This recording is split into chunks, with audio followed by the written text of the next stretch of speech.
नमस्कार दोस्तों, only SKM YouTube channel में आप सभी का स्वागत है। और आज के इस वीडियो में बात करने वाले एसकेएम यूजी सेमेस्टर 3 जो कि सेशन है 2023 से 27। तो आज के इस वीडियो में 23 से 27 के सेशन के लिए ये वीडियो रहने वाला है। और हम लोग जो है, जैसे कि पता होगा आप लोग की, डिजिटल मार्केटिंग यानी कि जो कि आपका सैक पेपर है, तो इसके ऑब्जेक्टिव क्वेश्चंस कर रहे हैं गैस पेपर से। और अभी तक मैंने जो यूनिट 3 तक कंप्लीट कर दिया है, यानी कि यूनिट 3 तक मैंने कंप्लीट कर दिया है। जिन स्टूडेंट ने अभी तक वीडियो नहीं देखा है तो आप हमारे चैनल से जाके सभी वीडियो को देख सकते हैं, या फिर इस वीडियो के डिस्क्रिप्शन में आपको प्लेलिस्ट का लिंक मिलेगा, वहाँ से आप सीक्वेंस में सभी वीडियो को फॉलो कर सकते हैं। ठीक है, तो चलिए आज के फर्स्ट क्वेश्चन पे चलते हैं। यूनिट 4 का जो क्वेश्चन है डिजिटल मार्केटिंग सैक पेपर का, सबसे पहला क्वेश्चन है डिस्प्ले एडवर्टाइजिंग मुख्यतः कहाँ दिखाई जाती है। यानी कि डिस्प्ले एडवर्टाइजिंग जो होती है कहाँ दिखाई जाती है, रेडियो पर, वेबसाइट पर, अखबार में, टीवी पर। तो डिस्प्ले एडवर्टाइजिंग जो मुख्यतः होती है कहाँ दिखाई जाती है, तो वेबसाइट पर दिखाई जाती है। रेडियो पर तो एडवर्टाइजमेंट जो ऐसे दिखा के पॉसिबल नहीं है डिस्प्ले करना, अखबार में भी तो नहीं होगा, ये तो प्रिंट के माध्यम से होगा। और टीवी पर तो टीवी पर पहले मार्केटिंग होता था, लेकिन वो अभी अभी भी होता है, लेकिन ये जो है ट्रेडिशनल मार्केटिंग है, यानी कि ट्रेडिशनल मार्केटिंग है। लेकिन डिस्प्ले एडवर्टाइजिंग मुख्यतः कहाँ दिखाया जाता है, तो वेबसाइट पे आपको याद रखना है। ठीक है, तो ऑप्शन बी इसका सही उत्तर हो जाएगा। नेक्स्ट क्वेश्चन है डिस्प्ले एड्स में सामान्यतः कौन सा तत्व होता है, यानी कि कौन से एलिमेंट होते हैं डिस्प्ले एड्स में। तो डिस्प्ले एड में जो होता है आपका टेक्स्ट भी ऐड के रूप में हो जाता है, इमेज भी रहता है, इसको ऐड के रूप में भी इस्तेमाल कर लिया जाता है, और वीडियो के, यानी कि ये टेक्स्ट, इमेज और वीडियो के फॉर्मेट में जो एड्स को डिस्प्ले किया जाता है। तो ये आपका जो है डिस्प्ले एड्स के एलिमेंट्स है, यानी कि तत्व है। तो डिस्प्ले एड्स में सामान्यतः कौन सा तत्व होता है, केवल टेक्स्ट। तो टेक्स्ट तो होता है, लेकिन केवल टेक्स्ट नहीं होता, टेक्स्ट, इमेज, वीडियो। तो ये आपका सही उत्तर हो जाएगा टेक्स्ट, इमेज और वीडियो। तो ऑप्शन बी इसका करेक्ट आंसर हो जाएगा। नेक्स्ट क्वेश्चन है डिस्प्ले एडवर्टाइजिंग का मुख्य उद्देश्य है। डिस्प्ले एडवर्टाइजिंग का क्या मुख्य उद्देश्य है, न्यूज़पेपर रीच, ब्रांड अवेयरनेस, केवल एसएमएस भेजना, ऑफलाइन सेलिंग। तो डिस्प्ले एडवर्टाइजिंग का मुख्य जो उद्देश्य है, इसका जो ऑब्जेक्टिव वो है ब्रांड अवेयरनेस, यानी कि ब्रांड की जागरूकता होना, यानी कि ब्रांड की। तो ऑप्शन नंबर 20 का करेक्ट आंसर हो जाएगा ब्रांड अवेयरनेस। नेक्स्ट क्वेश्चन है डिस्प्ले एड्स किस नेटवर्क के माध्यम से चलती है, Google display network, FM network, print network, cable network. तो डिस्प्ले ऐड जो इनमें से ऑप्शन सही हो जाएगा ऑप्शन नंबर ए, यानी कि गूगल डिस्प्ले नेटवर्क से। यानी कि डिस्प्ले ऐड किस नेटवर्क के माध्यम से चलते हैं, तो गूगल डिस्प्ले नेटवर्क से। ठीक है, मतलब गूगल डिस्प्ले नेटवर्क। इस तरह जैसे कि गूगल एड्स में भी आप एड्स रन करते हैं तो गूगल एड्स हो जाएगा। ठीक है, गूगल एड्स हो, फेसबुक एड्स हो, इस तरह जो आप डिस्प्ले कर सकते हैं एड्स। लेकिन यहाँ ऑप्शन में क्या दिया गया, तो गूगल डिस्प्ले नेटवर्क। तो ये आपका सही उत्तर हो जाएगा। नेक्स्ट क्वेश्चन है डिस्प्ले एड्स किस प्रकार की टारगेटिंग में प्रभावी है। एक डिस्प्ले एड जो है किस प्रकार के टारगेटिंग में इफेक्टिव है, प्रभावी है, mass reach only, behaviour targeting, random reach, offline targeting. तो डिस्प्ले एड जो होती है टारगेटिंग में प्रभावी, बिहेवियरल टारगेटिंग, यानी कि उसके व्यवहार पर टारगेटिंग करती है डिस्प्ले एड्स। ये आपका सही उत्तर जाएगा ऑप्शन नंबर बी, यानी कि बिहेवियरल टारगेटिंग पे प्रभावी है। नेक्स्ट क्वेश्चन है डिस्प्ले एड्स की खास विशेषता क्या है। डिस्प्ले एड्स की क्या खास विशेषता डिस्प्ले एड्स की, इंटरएक्टिव विजुअल एलिमेंट्स, केवल ऑडियो, केवल टेक्स्ट, कोई कलर नहीं। तो इसमें जो होते हैं इंटरएक्टिव विजुअल एलिमेंट्स होते हैं, यानी कि ऑप्शन नंबर ए इसका सही उत्तर हो जाएगा इंटरएक्टिव विजुअल एलिमेंट्स। इसमें केवल ऑडियो नहीं होते, ऑडियो के साथ साथ वीडियो भी होते हैं, या फिर टेक्स्ट के फॉर्मेट में हो, तो सभी चीज़ें होती हैं, लेकिन इसमें जो है विजुअल एलिमेंट्स होते हैं। ऐसा नहीं कि कोई कलर नहीं होता, interactive visual elements, option A इसका सही उत्तर हो जाएगा। नेक्स्ट क्वेश्चन है डिस्प्ले एड्स अधिक उपयुक्त होती है ब्रांड विजिबिलिटी के लिए, ओनली ऑफलाइन स्टोर प्रमोशन के लिए, न्यूज़पेपर्स में, ऑडियो ब्रॉडकास्ट में। तो डिस्प्ले एड्स जो होती है अधिक उपयुक्त होती है किसके लिए, तो ब्रांड विजिबिलिटी के लिए, यानी कि ब्रांड को अच्छे से दिखाया जाता है ऐड में। तो ये आपका सही उत्तर जाएगा ब्रांड विजिबिलिटी के लिए। नेक्स्ट क्वेश्चन है डिस्प्ले एड्स ग्राहक को आकर्षित करने के लिए उपयोग करती है। डिस्प्ले एड्स ग्राहक को, यानी कि ग्राहक को अट्रैक्शन क्या, यानी कि अपनी ओर खींचने के लिए, आकर्षित करने के लिए क्या उपयोग करती है, विजुअल क्रिएटिव्स का उपयोग करती है, यानी कि विजुअल क्रिएटिव्स। ऑप्शन ए इसका सही उत्तर हो जाएगा विजुअल क्रिएटिव्स। नेक्स्ट क्वेश्चन है बैनर एड्स किसका हिस्सा है, offline marketing, display advertising, newspaper design, FM campaigns. तो बैनर एड्स जो हिस्सा है वो है डिस्प्ले एडवर्टाइजिंग का एक हिस्सा, यानी कि ऑप्शन बी इसका सही उत्तर हो जाएगा डिस्प्ले एडवर्टाइजिंग का। नेक्स्ट क्वेश्चन है डिस्प्ले एड अक्सर किस पेज पर दिखाई जाती है, यानी कि डिस्प्ले एड जो होते हैं अक्सर किस पेज पर दिखाई जाती है, चेकआउट काउंटर पे, website content page, TV channels, radio station. तो इसका सही उत्तर हो जाएगा वेबसाइट कंटेंट पेजेस में, यानी कि कोई भी वेबसाइट है उसके जो भी कंटेंट वाले पेज है, यानी कि कंटेंट वाले पोस्ट या फिर पेज, तो वहीं पर जो है डिस्प्ले किया जाता है एड्स को। तो यानी कि कहाँ कहाँ ऐड प्लेस किया जाता है, तो वेबसाइट कंटेंट पेज पर, यानी कि किस पेज पे दिखाया जाता है, तो वेबसाइट कंटेंट के पेज पे। सीपीसी का अर्थ क्या होता है? कॉस्ट पर क्लिक, क्लिक पर conversion, cost paid account, conversion पर कस्टमर। तो सीपीसी का अर्थ है कॉस्ट पर क्लिक, ये फुल फॉर्म है। उस तरह कॉस्ट पर क्लिक, और एक है पीपीसी यानी कि पे पर क्लिक। तो ये सभी आपको फुल फॉर्म भी आपको ध्यान में रखना है। इसके बाद नेक्स्ट क्वेश्चन है, सीपीएम का उपयोग किया जाता है? प्रति क्लिक भुगतान, प्रति 1000 इम्प्रेशंस भुगतान, प्रति ऑर्डर भुगतान, प्रति रिव्यू भुगतान। तो सीपीएम का उपयोग जो किया जाता है प्रति 1000 यानी कि प्रति 1000 इम्प्रेशन पे भुगतान किया जाता है, यानी कि ऑप्शन बी इसका सही उत्तर हो जाएगा, प्रति 1000 इम्प्रेशन पर भुगतान। नेक्स्ट क्वेश्चन है, सीपीए का अर्थ है cost per article, cost per action, customer paid amount, click purchase approval. तो सीपीए का अर्थ है कॉस्ट पर एक्शन, यानी कि ऑप्शन बी इसका सही उत्तर हो जाएगा, cost per action. Next question है, सीपीसी मॉडल में भुगतान कब होता है? यानी कि सीपीसी का फुल फॉर्म देखें तो कॉस्ट पर क्लिक, ठीक है, कॉस्ट पर क्लिक। तो इसमें कब भुगतान होगा? जब क्लिक होगा, यानी कि जब क्लिक होगा, इस तरह भी याद रख सकते हैं, फुल फॉर्म से कॉस्ट पर क्लिक। तो सीपीसी मॉडल में भुगतान कब होता है? वीडियो व्यूज़ पर, क्लिक होने पर, परचेस पर, इम्प्रेशन पर। तो सीपीसी मॉडल में जो है भुगतान होता है, यानी कि पेमेंट होता है क्लिक होने पर। ऑप्शन बी इसका सही उत्तर हो जाएगा, क्लिक होने पर। नेक्स्ट क्वेश्चन है, सीपीएम बाइंग मॉडल किसके लिए उपयुक्त है? सेल्स कैंपेन के लिए, ब्रांड अवेयरनेस कैंपेन के लिए, एसएमएस मार्केटिंग के लिए, ऑफलाइन बूथ्स के लिए। तो सीपीएम बाइंग मॉडल जो है उपयुक्त है ब्रांड अवेयरनेस कैंपेन के लिए, यानी कि ऑप्शन बी इसका सही उत्तर हो जाएगा, ब्रांड अवेयरनेस कैंपेन्स के बारे में। नेक्स्ट क्वेश्चन है, सीपीए मॉडल में ब्रांड भुगतान कब करता है? इम्प्रेशन पर, क्लिक पर, कन्वर्सन या एक्शन पर, साइनअप पर, यानी कि साइनअप पर होता है, साइनअप नहीं। तो सीपीए मॉडल में कब ब्रांड भुगतान करेगा? तो सीपीए का फुल फॉर्म होता है कॉल, मतलब क्या था, कॉल पर एक्शन, यानी कि जब एक्शन होगा या फिर कन्वर्सन होगा तभी जो है इसमें भुगतान होगा। तो ऑप्शन सी इसका सही उत्तर हो जाएगा, कन्वर्सन या एक्शन पर। तो सीपीए मॉडल में ब्रांड का भुगतान करता है तो कन्वर्सन या फिर एक्शन पर।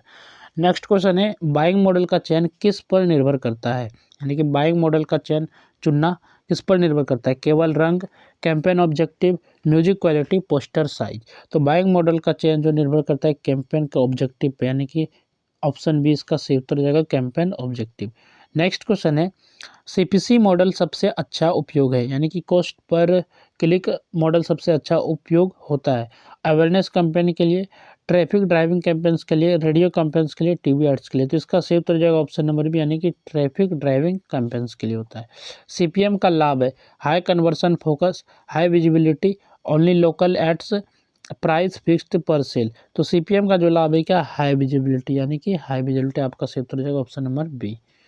नेक्स्ट क्वेश्चन है, सीपीएम मॉडल सुनिश्चित करता है guaranteed purchase, pay only for action, no tracking, unlimited impression. तो सीपीएम मॉडल जो सुनिश्चित करेगा पे ओनली फॉर एक्शन, जितने भी एक्शन है उसको सिर्फ पे करेगा एक्शन पे। तो ऑप्शन बी इसका सही उत्तर हो जाएगा, पे only for actions. Next question है, गूगल एड्स किस श्रेणी में आता है? SEO tool, paid advertising tool, email tool, SMS tool. तो गूगल ऐड जो आता है ये पेड एडवर्टाइजिंग टूल के अंतर्गत आता है। पेड एडवर्टाइजिंग टूल यानी कि पैसे दे के, यानी कि पैसे दे के एड्स चलाना। नेक्स्ट क्वेश्चन है, कैनवा का उपयोग होता है विज्ञापन डिजाइन बनाने में, एड्स बिडिंग करने में, एनालिटिक्स ट्रैक करने में, डोमेन खरीदने में। तो कैनवा जो होता है ये आपका एक ग्राफिक सॉफ्टवेयर, यानी कि ग्राफिक डिजाइनिंग के लिए, जैसे कि आप थंबनेल वगैरह होते हैं यूट्यूब के लिए आप बना सकते हैं कैनवा से, और भी बहुत चीज़ें इससे बना सकते हैं। तो कैनवा का डिजाइन मतलब उपयोग जो होता है विज्ञापन डिजाइन बनाने के लिए होता है, यानी कि एड्स बनाने के लिए यूज होता है। तो ऑप्शन ए इसका सही उत्तर हो जाएगा। एड्स बिडिंग, एनालिटिक्स ट्रैक ये सभी नहीं होगा। और डोमेन अगर खरीदने के लिए, तो डोमेन के लिए जैसे कि बहुत से वेबसाइट है, गोडैडी और होस्टिंगर है, वहाँ से आप जो डोमेन खरीद सकते हैं वेबसाइट के लिए। तो इसका जो मोटा मोटा आंसर है तो विज्ञापन डिजाइन बनाने के लिए कैनवा का उपयोग होता है। ठीक है, कैनवा का मैं भी यूज करता हूँ थंबनेल बनाने के लिए। जो आप यूट्यूब पर वीडियो देखते हैं, मैंने जो अपलोड करता हूँ, मैं जो अपलोड करता हूँ वीडियो, तो वो जो थंबनेल तो कैनवा से मैं डिज़ाइन करता हूँ। इसके बाद है, डिस्प्ले ऐड का एक लोकप्रिय फॉर्मेट है। तो डिस्प्ले ऐड का एक कौन सा लोकप्रिय फॉर्मेट है? Static banner, FM audio, newspaper column, SMS text. तो डिस्प्ले ऐड का जो एक लोकप्रिय फॉर्मेट है वो है स्टैटिक बैनर। तो ऑप्शन ए इसका सही उत्तर हो जाएगा स्टैटिक बैनर। नेक्स्ट क्वेश्चन है रिच मीडिया एड्स में शामिल होता है cable text, interactive content, cable audio, only PDF. तो रिच मीडिया एड्स में जो शामिल होता है इंटरेक्टिव कंटेंट शामिल होता है। तो ऑप्शन बी इसका सही उत्तर हो जाएगा इंटरेक्टिव कंटेंट। वीडियो एड्स किस प्रकार के डिस्प्ले एड्स में आते हैं? Static ads, dynamic ads, non digital ads, offline ads. तो वीडियो एड्स जो आता है आपका किस में आता है? तो डायनेमिक्स एड में आता है। डायनेमिक्स ऐड में ऐसा समझे कि स्टैटिक एड्स जो हो गया आपका स्थिर हो गया, जैसे कि आपका बैनर ऐड हो गया, या फिर ये आपका स्टैटिक में आ गया, समझ के लिए चलिए बैनर ऐड हो गया, ठीक है। और जो डायनेमिक्स में आ गया आपका वीडियो ऐड आ गया, डायनेमिक्स में आ गया वीडियो एड्स, ठीक है। इस तरह याद रख सकते हैं। नेक्स्ट क्वेश्चन है एक्सपेंडेबल एड्स क्या होते हैं? आकार नहीं बदलते, हॉवर पर साइज बढ़ता है, only audio play, only mobile SMS. तो एक्सपेंडेबल एड्स जो होते हैं वो हॉवर पर साइज बढ़ता है, यानी कि स्क्रीन जैसे जैसे मतलब आप जूम करेंगे तो उस हिसाब से एड्स भी आपका जो है बढ़ेगा इसमें, ठीक है। नेक्स्ट है नेटिव एड्स का मुख्य लाभ क्या है? यानी कि नेटिव एड्स का मुख्य लाभ पेज से अलग दिखते हैं, कंटेंट की तरफ ब्लेंड होते हैं, केवल पॉपअप होते हैं, ट्रैकिंग नहीं होता है।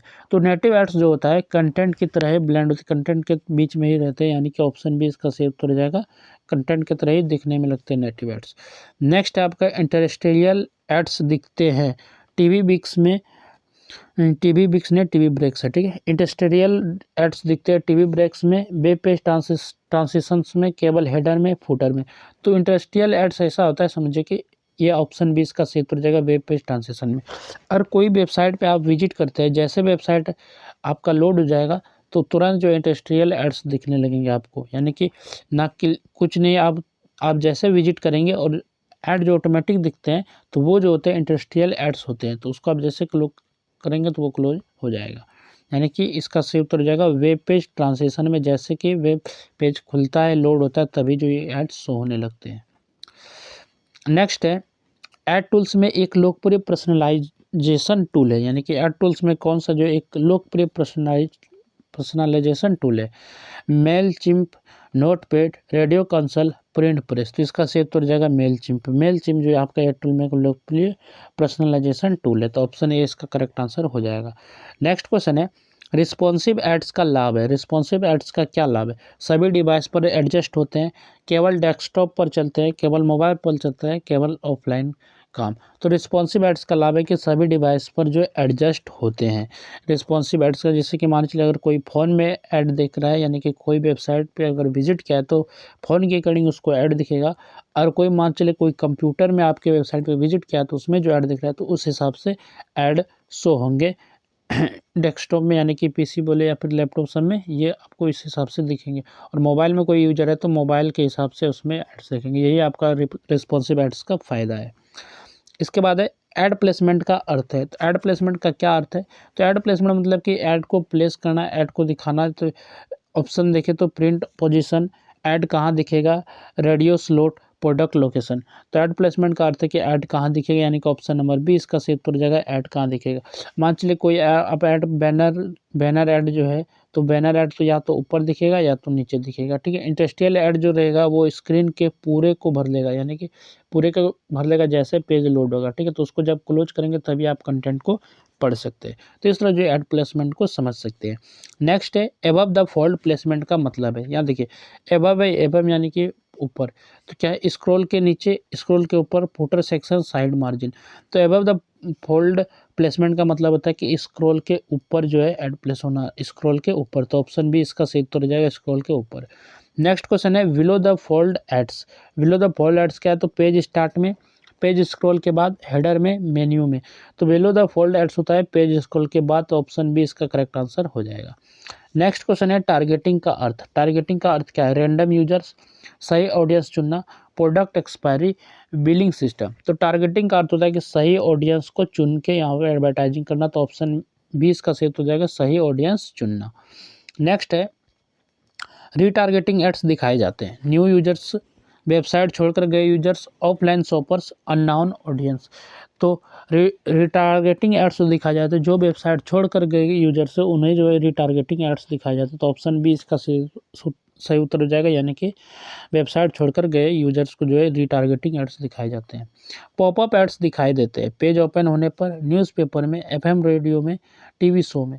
तो पॉपअप एड्स जो दिखाए जाते हैं पेज ओपन होने पर दिखाए जाते हैं। ऑप्शन ए इसका सही उत्तर हो जाएगा पॉपअप एड्स, यानी कि अगर ये आपका पेज है तो कहीं पर भी थोड़ा सा इस जगह में आपका ऐड जो है शो होने लगा तो ये आपका पॉपअप एड्स होगा, और यहाँ पर क्लोज करने का बटन आपको देखने को मिलेगा, यानी कि कहीं लास्ट में इधर या तो इधर को क्लोज करने का मिलेगा।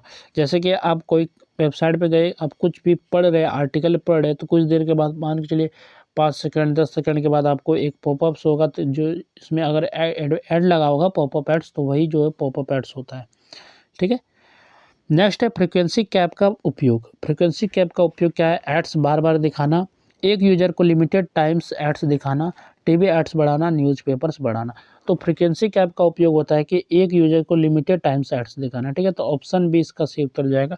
मान चलिए कोई एडवर्टीजमेंट जो है, एडवर्टाइजर जो है एड्स प्लेस किया, अगर एक ही यूजर को 1000 बार दिखाएगा तो उससे कोई बेनिफिट नहीं होगा, और वही 1000 के जगह अगर अलग अलग यूजर को दिखाएगा तो उससे जो उस पर रीच भी बढ़ेगा, उस पर क्लिक भी आएगा। लेकिन अगर एक ही यूजर को बार बार दिखाया जाएगा तो उस पर कोई क्लिक नहीं करेगा। तो इसलिए जो है लिमिटेड टाइम के लिए एड्स दिखाए जाते हैं, यानी कि एक यूजर को लिमिटेड टाइम तक ऐड दिखाया जाता है फ्रीक्वेंसी कैप का उपयोग करके। तो ऑप्शन बी इसका सही उत्तर हो जाएगा। नेक्स्ट है कॉन्टेक्चुअल टारगेटिंग में एड्स कहाँ होता है?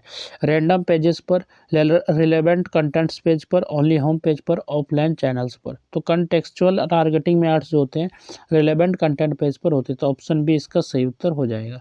नेक्स्ट क्वेश्चन है प्लेसमेंट ऑप्टिमाइजेशन का उद्देश्य एड्स हटाना, बेस्ट परफॉर्मिंग लोकेशन चुनना, रेडियो इंप्रूव करना, टीवी समय कम करना।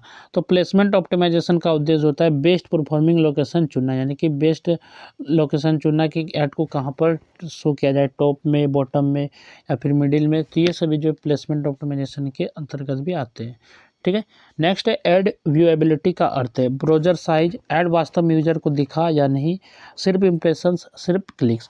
तो ऐड व्यूएबिलिटी का अर्थ है ऐड वास्तव में यूजर्स को दिखा या फिर नहीं। तो ऑप्शन बी इसका सही उत्तर हो जाएगा। अगर कोई भी ऐड अगर लगाया कोई एडवर्टाइजर तो वो ऐड दिखा कि नहीं देखा, तो वो ऐड व्यूएबिलिटी बताएगा। ठीक है, नेक्स्ट है प्रोग्रामेटिक एडवर्टाइजिंग आधारित है manual buying, automated buying, newspapers orders, radio scheduling.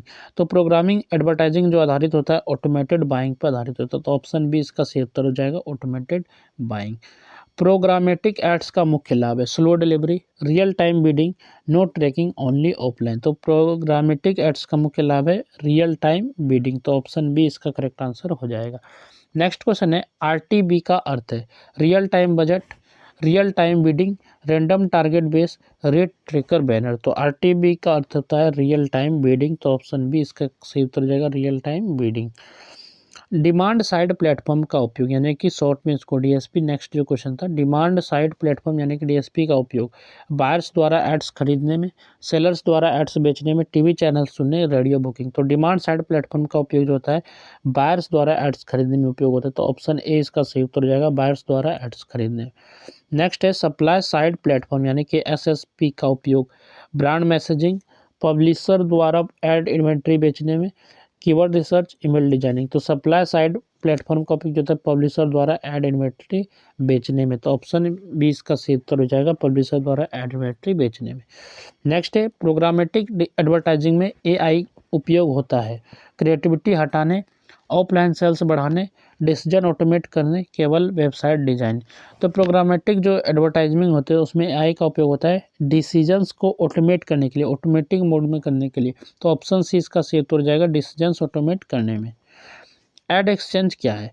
Radio centre, offline shop, digital market place for ads, print press. तो एड एक्सचेंज क्या है? तो digital market place for ads, यानी कि डिजिटल मार्केट प्लेस है ads के लिए। तो ऑप्शन सी इसका सही उत्तर हो जाएगा। नेक्स्ट क्वेश्चन है प्रोग्रामेटिक के माध्यम से टारगेटिंग बहुत सटीक होती है, रैंडम होती है, ऑफलाइन होती है, स्लो होती है। तो प्रोग्रामेटिक माध्यम से जो टारगेटिंग जो होता है बहुत सटीक होती है। तो ऑप्शन ए इसका सही उत्तर हो जाएगा बहुत सटीक होती है। नेक्स्ट क्वेश्चन है प्रोग्रामेटिक एड्स का एक लाभ है ह्यूमन एरर्स कम, अधिक manual work, offline dependency, no optimisation. तो प्रोग्रामेटिक एड्स का एक लाभ क्या है? तो ह्यूमन एरर कम। तो ऑप्शन ए इसका सही उत्तर हो जाएगा। नेक्स्ट है डिस्प्ले एड्स में सीटीए का मतलब है तो call to action, click time average, count total ads, customer type analysis. तो डिस्प्ले एड्स में जो CTA का मतलब होता है कॉल टू एक्शन, तो ऑप्शन ए इसका सही उत्तर हो जाएगा कॉल टू एक्शन। यहाँ तक जो हम लोगों ने जो यूनिट 4 के MCQ को कंप्लीट कर लिया, जो कि आपके कैश पेपर में था।